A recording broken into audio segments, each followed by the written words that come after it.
Good evening, it's FIDE Master John Curtis, and today is Monday the 20th of March 2023, and have we got a game for you. We're going to be looking at the Pro Chess League main event 2023 round 1, and the protagonists are... Let's get ready to rumble!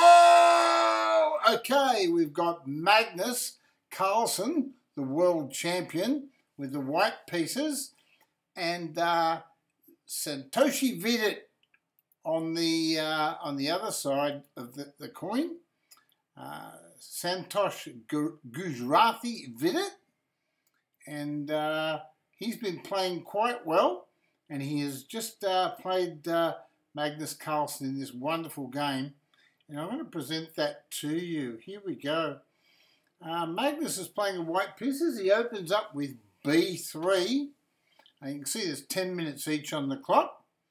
Magnus spent 13 seconds to choose his opening move.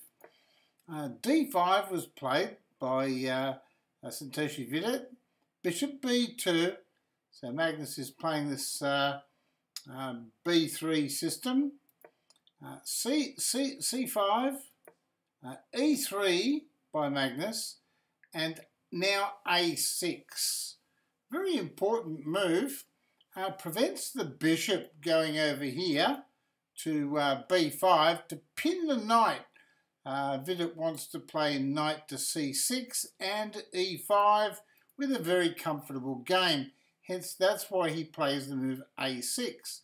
See, signalling his intentions to Magnus. Knight to F3 by Magnus, and now knight C6 by Vidit.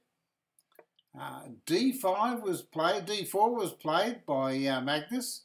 He can't allow Vidit to just slowly build with F6 and followed by E5, right? He can't allow that.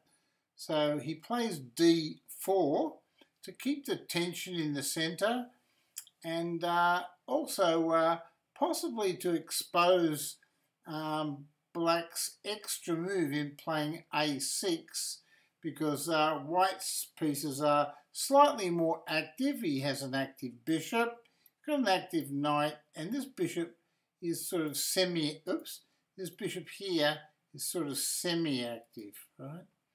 Okay, so knight to F6 is played. Black just develops a piece, and Vidit's idea is that if White takes the pawn, he can just comfortably play E6 and recapture the pawn. Pawn is taken, and E6 is played, just like I suspected. And now it's up to White to make a developing move. Now, logically, when you look at a position like this, and so you put yourself in Magnus Carlsen's boots, you want to develop your pieces with purpose. So where do you put your knight? Well, the knight is not comfortable there. Do you play knight here, or is it more important to make a bishop move and then castle and then do some sort of operation? Or is it important to leave the king in the middle and play knight to D2 and C4 and to challenge the black centre? Let's see what Magnus Carlsen chooses. He plays A6. He's actually threatening to push the pawn and protect this pawn. So he's really saying to his opponent, okay, take the pawn, I'll get a little tempo, possibly with B4, if I need to play it. But you're certainly not going to check me. He captures the pawn. So now Vidit's shown all his intentions. Again, he wants to contest the central squares, and he really does want to castle as quickly as possible with the black pieces. B4 is played. Now, this is it's got a positive. Okay, so Magnus Carlsen's playing the move. It's got a positive, but it's also got a negative to it.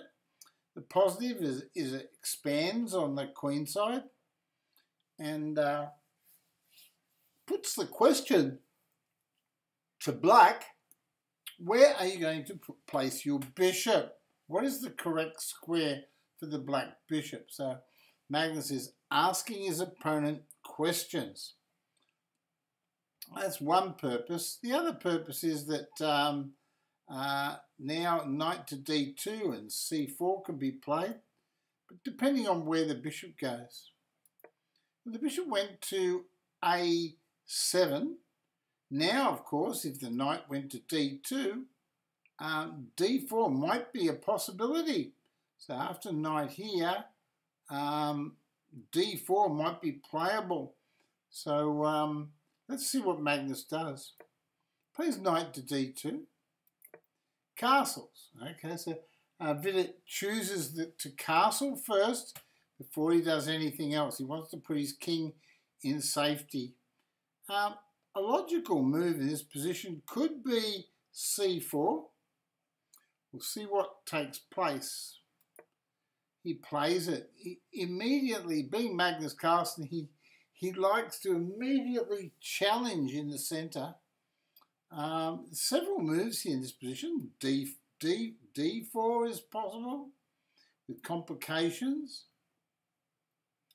Pawn takes pawn is possible, followed by b5. That's a possibility. Let's see what Santosh Vidit chooses to play. He takes the pawn. Okay. I think he'd be very, very wary of Magnus's knowledge base with this particular opening. Now, which way would you capture the pawn on c4? C4. Obviously, there's two ways to capture it, with the knight or with the bishop. Now, think about it for a second. You place yourself in Magnus Carlsen's shoes. Which way would you take? Well, taking with the bishop is good because it allows you to castle. If you take with the knight, the white king is still stuck in the middle of the board. When he does take with the knight, he's not worried. He says, I can castle any time I like. My name's Magnus Carlsen. There we go, Magnus Carlsen. My name is Magnus Carlsen. Anyway, so b5 is played. And now knight to d6. Knight to d6. And the beautiful idea about this knight on d6 is it threatens this bishop, and white would have the two bishops for the endgame. The two bishops for the endgame. All right. So that's two bishops always good in open positions. Bishop d7 was played. He preserves his bishop. Now bishop d3. At this stage you can see the evaluation bar on the side of the board. It's showing that Magnus Carlsen has the advantage. This is a very, very important game. In this position, it's well known that Magnus is in a better position. Queen to e7 was played, and now Magnus has to make a choice. What's he going to do with the knight? Well, the knight can't be captured at present because in this particular position, if queen takes knight, right, bishop takes pawn check, would expose the queen, and you'd lose your queen. So white castles, and let's see what the world champion does now. He's castled. What's his plan? How's he going to win this particular position? Well, knight to d5 was played. This is an interesting move. He's threatening the knight on d6. He's threatening now to capture it. Okay. The knight went back to e4. Seems to be very comfortable with his position. And now rook to d8. You can see the discovered attack on the queen. So black activates a piece.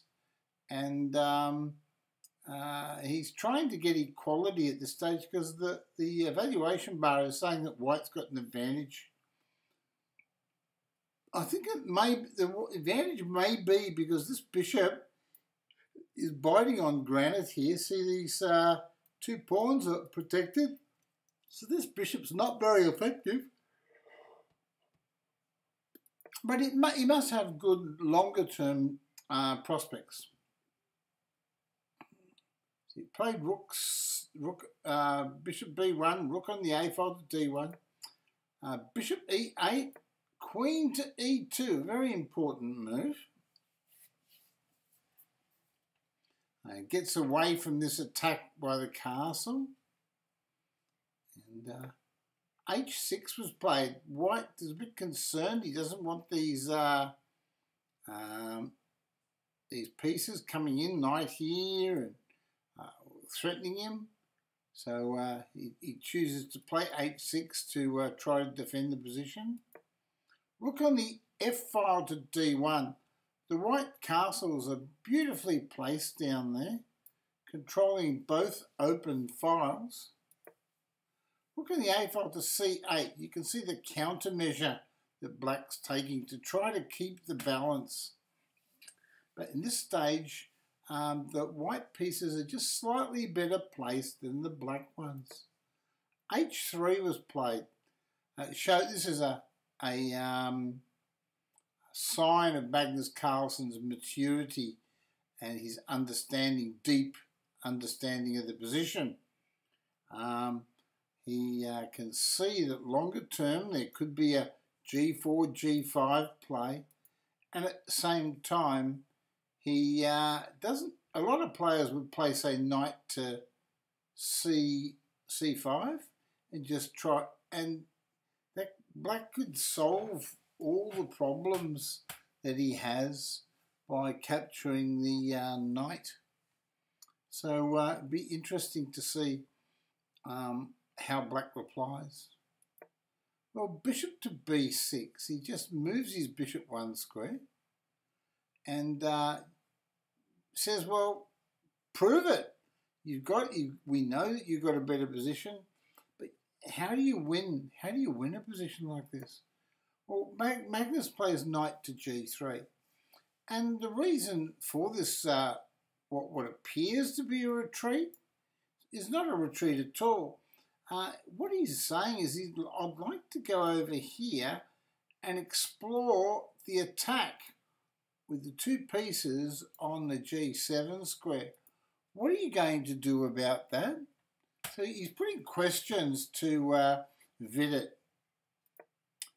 Knight f6. Now, obviously, what Vidit says is he's telling himself, well, I can see your ideas and they have lots of merit and you've scared me. Knight here is too strong, so I'm stopping that move. And now, how else would you proceed from here if you were white? Would you play knight h2 and knight to g4? Try to remove the knight? How else would you proceed in a position like this? Well, bishop b1. Again, Magnus shows a lot of patience. And now rook takes rook check.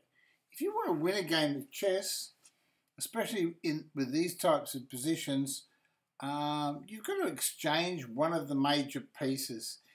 If you want to get into a complex ending and then just finally win or something like that. And the other thing to do is, if you want to get a draw, it's always good too to remove one castle, and the less pieces on the board, the more likely it is you may just get a draw. Rook takes rook. Now rook d8. I think when he plays this move, Vidit's saying to Magnus, he says, well, I'll be happy with a draw in this position. And considering the valuation bar says that white has a significant advantage, it's just a long-term significant advantage with better placed pieces, Magnus is likely to decline the draw offer and move his rook, which he does. Okay, so now he throws the question back to Vidit. He's saying, well, you can just sit on your position, but I've still got these two raking bishops towards your king, and I've got a knight possible entries to the king. What is your plan? How are you going to play from here? King to f8 was played. Now this seems to be either a brilliant move or just an idea to just move the king backwards and forwards and say with Magnus, well, how are you going to penetrate my position? Knight to e4 was played, and now the knight went to d5. He avoided the exchange. White would have the maximum pressure. If you captured the knight and the bishop recaptured, there'll be a lot of pressure on c6 square. So black elects to avoid that and just plays a knight to d5. And he says to white, well, come on, how are you going to play this position? Then knight to c3. He says, well, I'll swap the knight and you do your best. And he says, well, I don't want to swap. I'm going to go back to f6. And again, you could have a draw in this position. If white moves here and black moves here, you could have repetition, draw by repetition. Anyway, queen to c2 is now played. Magnus is indicating his intention that he feels that he is better in the position and that the evaluation bar by the computer agrees with Magnus that he is better, but there's no knockout blow at the moment. Though we could see the queen wanting to get into this square here, if it can. If it can. Rook to c8 was played. So he's just putting his rook on this line where the queen is. Now knight to e4. Now you can see that this knight here is pinned, and Magnus again wants to remove this knight on f6. And the knight moves back to d5. It's a beautiful knight on d5, and it does seem to shut down any play that white has got, right? So he played knight to c4, and Magnus is looking at this position. He's saying, well, I'm threatening a pawn, right? But I'm also threatening queen here and checkmate, right? So it's a big threat. The bishop captures the knight. Now, if the queen captured the bishop, we'd had probably a pretty dead drawn game, right? Pretty dead drawn game. So he played queen to h7, and now the evaluation bar says the world champion's winning. So there we go, the world champion's winning. But Vidit has come up with a very clever defense here. So it looks like there's a checkmate, but it's not. Nothing's clear in chess, is it? Is it? Is it, Vidit? Nothing's clear in chess. And now f6 is played. Can you see the beauty of this move? It gives the black king an escape square. So if the queen checks, the black king can escape. Right? Okay.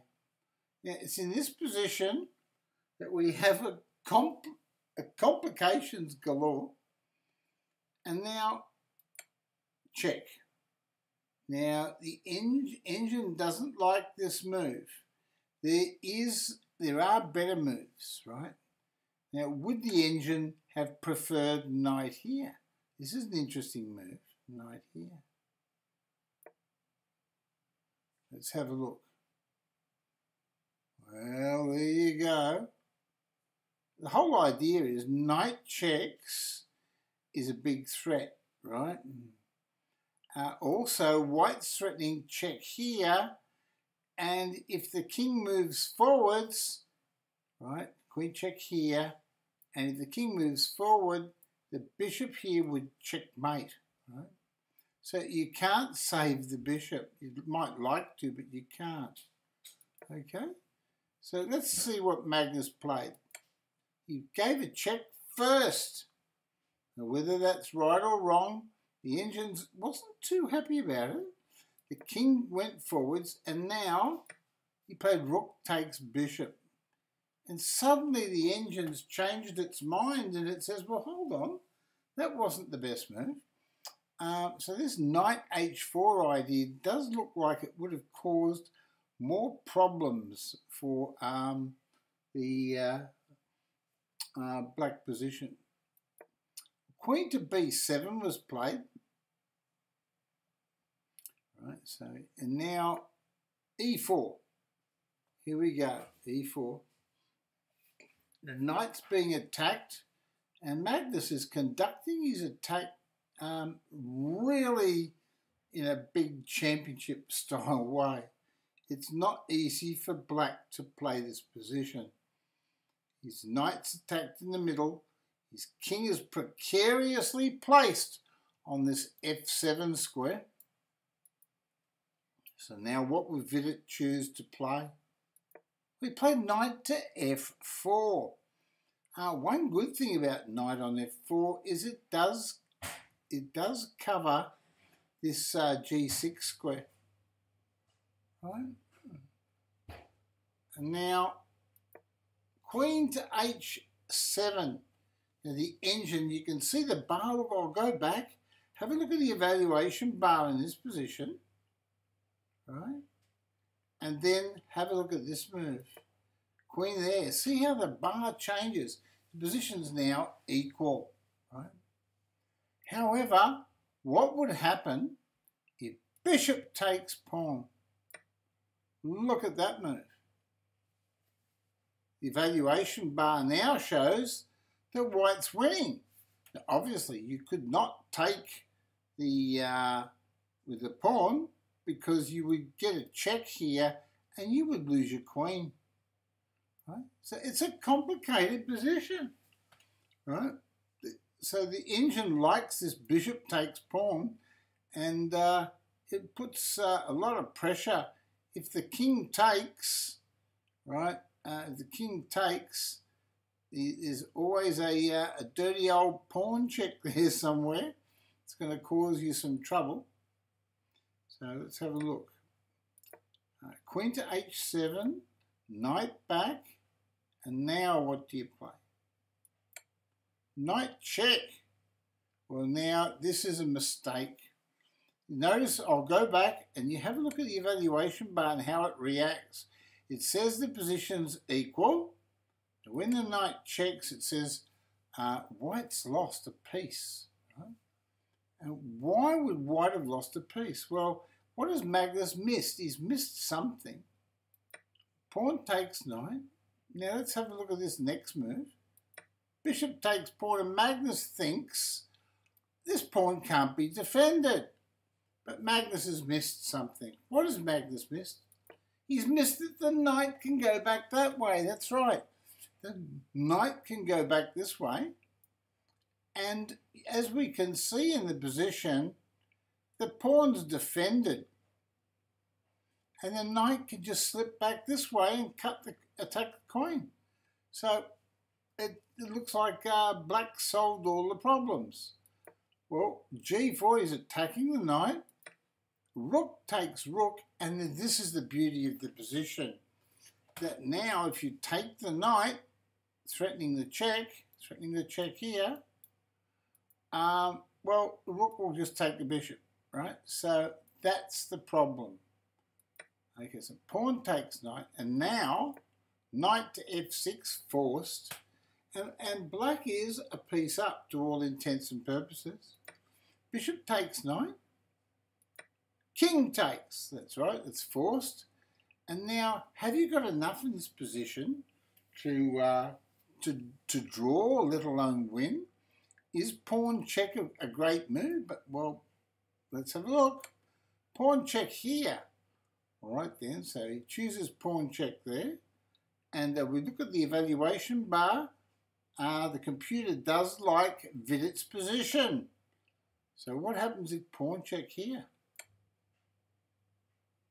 It's just the same. So the engine doesn't matter which move you make. He's made an error. Magnus has miscalculated. He's missed this knight to h5. Oops, this knight to h5 move. He's missed that altogether, which defended that pawn. So he just had a blind spot. Pawn takes pawn. Pawn checks. He's trying to get some compensation. King went backwards. Well, now what do? Queen checks. The king goes back. Queen takes pawn. And now it's white. So black finally comes into the game with queen to f6. Now there are no checks along the file. And black is simply threatening bishop to c6 and a checkmate down there. So queen hits queen, and now what does he play? Well, plays bishop there. Look at the power of that move. He just simply threatens the check. He's got to take the queen. That's forced. Bishop takes, and now black is left with a 1 endgame. Some more moves were played, but essentially the position is lost. King there, bishop knight there. He's simply threatening to take this pawn.